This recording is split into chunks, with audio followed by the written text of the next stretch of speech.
You're welcoming Mr. Curtis Williams. He is the chairman of the Tobago Chamber of Industries and Commerce. Tobago Division of the Trinidad and Tobago Chamber of Industry and Commerce. Yes. Get it title right. All right, welcome, sir. Welcome, right. brother. So you're optimistic with this new government, the victory of the UNC. You said on some frequency that you look forward to a good relationship. Put it in the right context as to how the chamber feels about this new government. Well, Brother B, first thing I just want to say congrats to the Honorable Chief Sec and Mr. Farley Augustine and his team, Mr. Thomas and Mr. Sampson for the election outcome. And we know that they have all the support of the Tobago Division going forward to chart the way forward for Tobago. We want to put that on. Right. So what are your expectations? Obviously, this new accommodation, there were some issues that you were concerned, particularly Forex and other issues that affect business and so on. What are some of your expectations and if you had to make any requests, what would they be? Well, we noticed that throughout the campaign, and the issue of the autonomy was one of the main things that was spoke about. And coming out of that now, we are talking about the allocation for Tobago and if there could be a more reasonable size or cut out of the national budget going towards to Tobago, because we know as it stands today, the Tobago House of Assembly having a cash flow issue. We can see that they can't meet some of their obligation, which is to pay the service providers and suppliers. And I know that for a fact, because our members are affected greatly by that. So we ask on the central government, I know they're going to be a cordial relationship. I anticipate a cordial relationship. Mr. Thomas and Mr. Sampson going down to the parliament is not going down to Trump on no table and hit down no teacup. That's not the way we're going to behave in Tobago. No, we passed that time, right? The era we're into now is to have conversation and meaningful conversation. You come with your conversation with facts, you come with your information, and you just don't talk. You don't try to talk on the top of your head. Get your facts straight, put your figures together, and bring it forward. Now, Brother B, we know the economy is struggling. We know Trinidad and Tobago is struggling with the financial situation happening in the world, with the tariff, with all the gas that we're not going to get from Dragon, and all the other issues. So I know when the Prime Minister designate Ms. Besessa goes in there with her team, she got to examine the purse to see what's left in the purse, if anything in the purse at all, right? There may be just coins. And so she would definitely have to take her inspector and see what's happening in that purse and then make a judgment. Media reviews coming up, and I know they don't have much time. So I know it's all hands on deck as soon as she's sworn in this afternoon.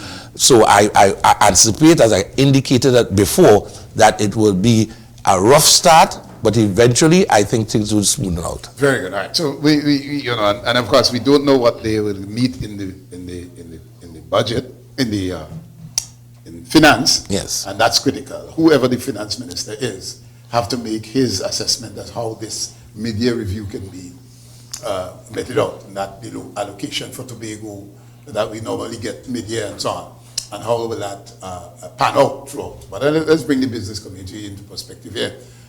We hear the tourism is saying that they're looking forward to a good, or to have a conversation maybe into the charting way forward. So let's talk a little bit about that. Obviously, we know the whole question of bringing in direct flights from varying parts of the world, the new airport, and how it would be accommodated to treat with those new initiatives should they be proposed by the tourism division in the tourism sector, the hoteliers and so on. So let's bring that into perspective. What do we need to do from that tourism standpoint to bring in new heads in beds directly, because that has been a challenge.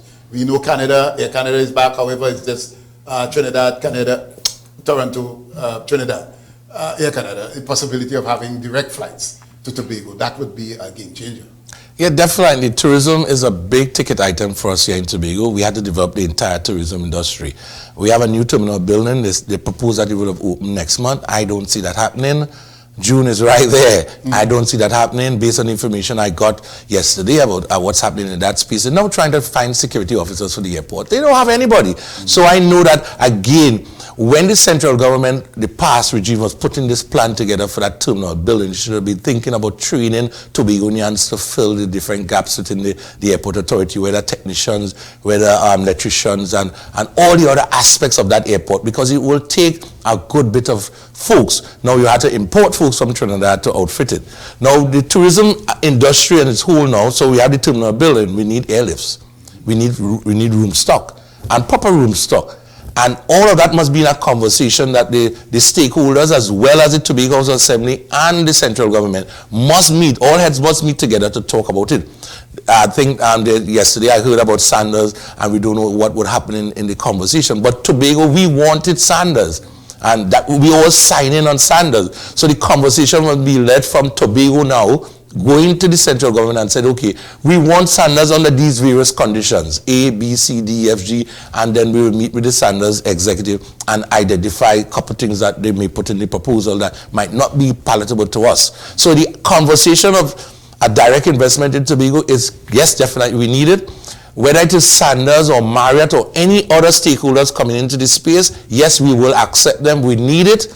But it must not be just, again, what happened in central government. They're throwing things at us. Tobago must be a forefront runner on these things. The Tobago Assembly must be in the conversation. The people must be in the conversation. When I say the people, the village council, the farmers, the fisher folk, the environmentalists, all of us must be in the conversation as to talk and identify designated areas that we would like these development to take place on the island. It's not just putting a hotel here and a hotel here and all over. We will make the thing kind of even, whether in the east have something to balance to the west and so forth. And then the size is the next thing, Brother B. We can't go on and put 700 room and all. The island does not have the capacity to support that kind of development. So you may need to scale it down a bit, maybe to a 300, yes, a 300 room. So you may have something in the west, and you may be able to put some boutique type things in the east, again, to make it kind of level, and the thing have to go in increments. You can't just put everything in 1 year or in one time, because the people of Tobago need to develop and get themselves ready for these things.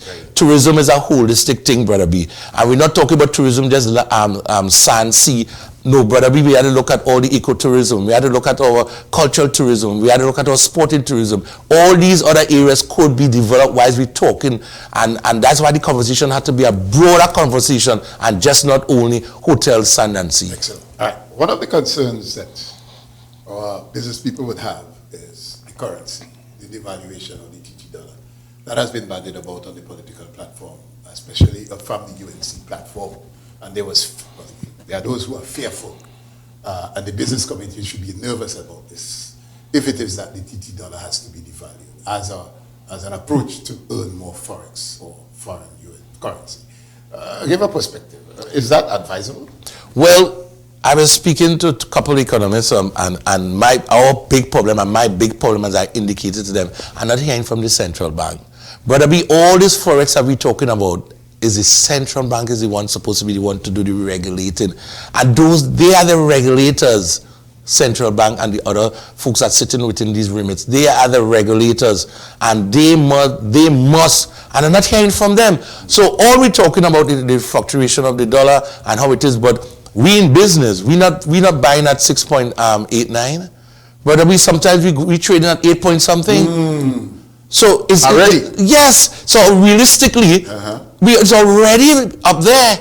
It's already devalued. And we just don't know. Right. Because you thinking that you're going to the bank, how much you getting? $100 at 6.89. But that's what you could get most of the times. But the real value of the businessman pegging on his books when he is 8 point something. All right. And if there's a devaluation, what happens now?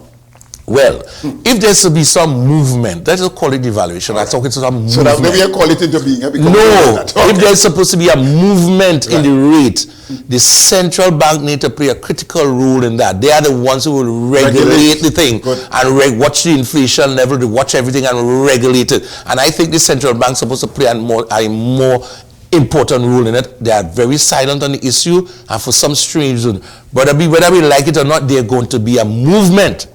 Not devaluation. They're going to be a movement in that rate. It will move.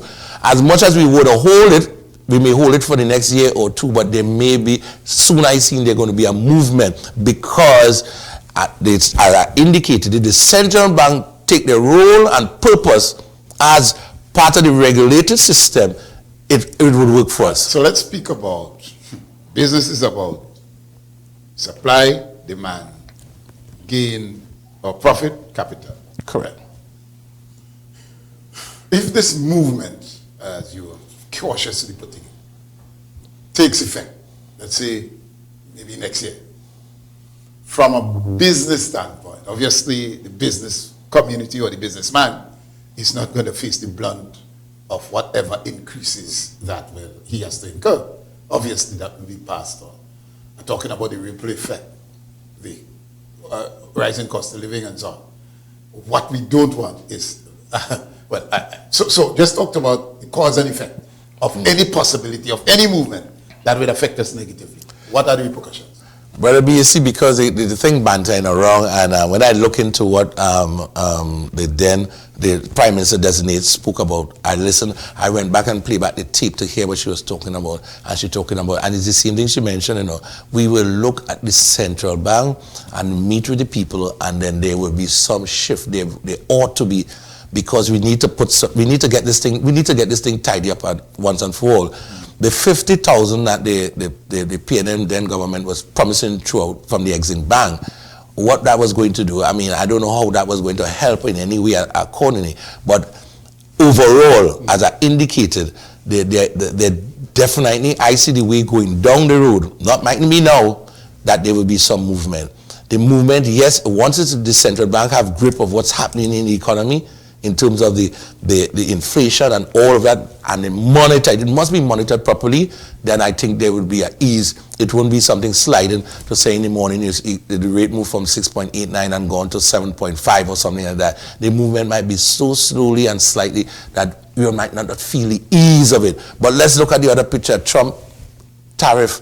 You're already getting increases already. Suppliers writing me about increases already, but no rate and move, nothing, but we already have the increases. So you see some of the prices, if you look at prices in the supermarket, folks take a close look at prices in the supermarket. There are increases that you're not seeing. Please look at it. There are increases already that you guys not looking at. Wow. I see that because I'm on the next side. There are increases. Increment increases that you're not seeing. Brother B, there's a little 50 cents there, there's a little 75 on items. You all look at it closely. Yeah. There are increases already that you're not seeing. So, Trump tariff, then with China, deal with all ships that were made in China and how we was going to do that, we kind of settled that one down a little bit. But trust me, the thing ain't all settled, we're going to have some increases coming. So this new government, obviously, the promises, obviously, some of them may go in favor of the business community, some may be going against. Funds have to be shift around. This new Minister of Finance have a task on his hand, obviously, to keep up what won some of the promises. Yeah. The new jobs that were spoken about, the business community, obviously, the private sector would be looked at to accommodate some of these new jobs. Are there new jobs in the private sector? What we're looking forward to is 50,000 jobs. And I know with the increase of the 10% that they promised the public soon, right. Brother B, these things can happen overnight. Wait, go ahead. So I failed to mention that 10% increase. And factor that in with the 50,000 jobs. Right, so you understand what's happening there, Brother B. But I know for sure it will not happen overnight. Because you're probably going to drain the treasury, you won't have nothing. So I see some kind of increment going on to reach up to that 10%. Right? Again, there will be squeezing here and adjustment here. A lot of adjustment had to be made to make that 10%. And all these players, there's more promises, But again, as I indicated, there will be adjustment, and that's why you have to have a proper structure in place to deal with that 10%, to even deal with the 50,000 jobs. What we were saying now, if we create a good tourism industry in Tobago, so that we could move away the people from the THE and bring them into the private sector, we're talking about 300 jobs that's shifting, because that tourism industry will ask for over 300 jobs. We're talking about putting on new hotels and developing the tourism industry. It will call for 300 plus jobs. So you're moving those people away from the teaching, giving them meaningful jobs. They don't have this 10 on, 10 off this morning thing nonsense. You can't go by the bank and get a proper loan. You're getting a job that is stable, that you know you're employed for the next amount of years, solid contract, permanent employee, jobs that you can feel passionate and proud about, that you're telling your mother, Mommy, I work in this big Marriott Hotel. I'm a supervisor in Marriott Hotel. I'm earning X amount amount of money and my tips, that mommy, you see the US just getting me tips. It'll be good. And I could go and buy a little car and I could help out with you in the home and all that. But that is exactly what we want in Tobago. But how do you, right, so that is the challenge, you know. I think every government, be it THA, be it general central government, the challenge is to just what you, because you see that is what the ambition of any young upcoming individual in the society wants. The nice car, the little house, the whatever and so on. So how do we package, how do we come to a place where the jobs are not jobs that they can elevate themselves? They can approach the bank. They can say to the bank, look, this is my income, this is my salary, whatever it is. Those sustainable jobs, you know, are not easy to come by, Mr. Williams. If we approach the tourism sector in that fashion, with that kind of passion, obviously there has to be training. Correct. And let's bring that into perspective, because a manager of a hotel, beverage, you know the terminology for the positions. Yes. It's not just a pick up a fella, find subject and he can walk there. He has to be trained. Let's speak about training in readiness. Correct. For that type of investment, because it's coming in. Yes. So that's why I said the building out of the tourism industry is not just the terminal building alone. It's not just getting the airlift here. It takes more than that. And I know that the Tobago House Assembly, the stakeholders in Tobago, we need the central government supporting it. We must get central government support. These investors coming in the space, they will ask for some kind of they will ask for conditions on the deal that we, the Tobago House Assembly, or even the people here in Tobago, the central government is the one to give them those kind of deals with tax break and other things. They will ask for it, Brother B. If I'm investing my money and developing the economy, I will ask for some relief, whether for the first 5 years, 10 years. It's just in business. It's pure business we're dealing with. And the return on that is that I tell you, listen to me, I'm going to employ 400 Tobagonians. Out of that 400 Tobagonians, I'm just not going to give them the bellboy and the dishwashers, and I'm going to give them management position. I'm going to invest in your education, so they may come in and develop a sort of a cooperation with the Tobago Hospitality Institute, where we could start to train individuals. And Brother B, that had to start now.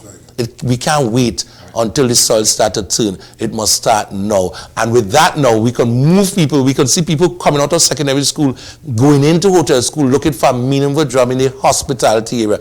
Brother B, there's lots of jobs in the hospitality area that we haven't thought about, that we haven't even for 1 minute thought about. And I could see that happening. Excellent. Mr. Williams, we got to leave it there. And of course, just your optimism in this new administration and the relationship that you would build with the new administration.